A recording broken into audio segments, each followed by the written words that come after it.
บายดีท่านผู้ปกครองและน้องนักเรียนชั้นของป .4 ก็หมดทุกคนเนาะมื้อนี้มาพบกับสาวครูลายเช่นเคยมื้อนี้สาวครูจะนำพาพวกหลานมาเรียนวิชาภาษาลาวพวกหลานชื่อบ่ว่าในชั่วโมงแล้วนี้เฮาเรียนฮอดบทที่เท่าใดแล้วแม่นแล้วเนาะเฮาเรียนฮอดบทที่5ส่วนว่าในมื้อนี้สาวครูจะนำพาพวกหลานมาเรียนต่อบทที่6หัวบทการหาปลาในประเทศเฮาพวกหลานรู้บ่ว่าเครื่องมือในการหาปลาของประเทศเฮานี้เพิ่นใช้เครื่องมืออันใดแหน่ที่ใช้ในการหาปลารู้บ่แม่นแล้วเนาะ1มีหยังมีแหแม่นบ่2เบ็ด3มีมอง4กระดุงหรือว่าเขิงหรือว่าซุ่มแม่นบ่และอันอื่นๆที่เพิ่นใช้ในการหาปลาและยังมีหลายอย่างแม่นบ่แม่นให้พวกหลานไปค้นคว้าเบิ่งเด้อสาวครูแม่นเว้าให้พวกหลานโดยย่อต่อไปสาวครูจะนำพาพวกหลานไปอ่านเบิ่งเนื้อในบทเรียนว่าเนื้อในบทเรียนของเฮานั้นสิเป็นจังไดเนาะแม่นให้พวกหลานติดตามและสิไปตามสาวครูเด้อ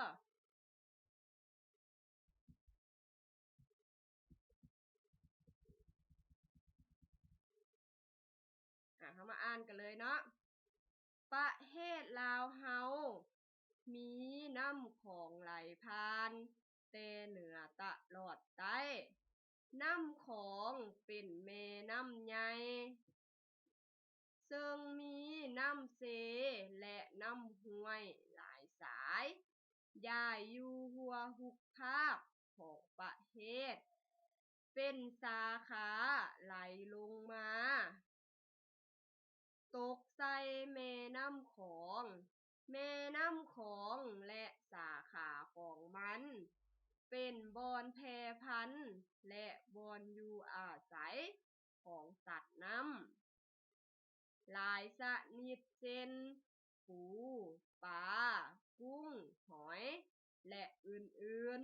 ๆสัตว์เหล่านี้แม่นอาหารที่สำคัญต่อชีวิตของคนเฮายามฝนแม่น้ำของและสาขาจะมีน้ำมากยืงขึ้นเต็มตาฟังบ่อนตาฟังต่ำน้ำก็ล้นไหลไปสู่หงนาและดงดอนที่ดินต่ำสัตว์น้ำทั้งหลายก็พากันไปหากินและออกไข่เพื่อแพร่พันธุ์อยู่หุบบอนที่มีน้ำลาดไปเหิงยามแล้งน้ำบกลงสัตว์น้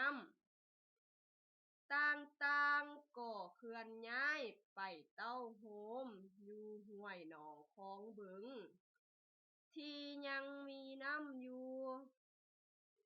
ประชาชนลาวเฮามีหัวคิดในการเฮ็ดเครื่องมือหาปลาหลายชนิดเช่น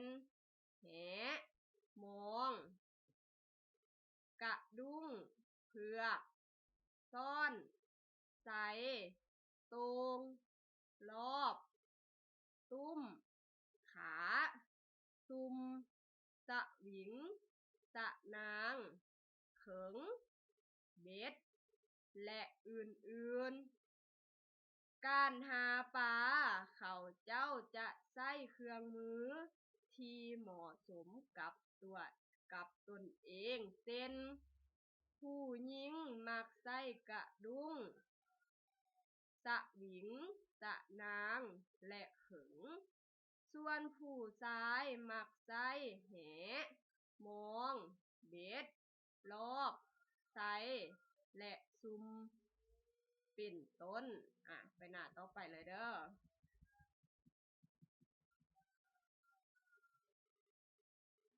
ปลาและสัตว์น้ำต่าง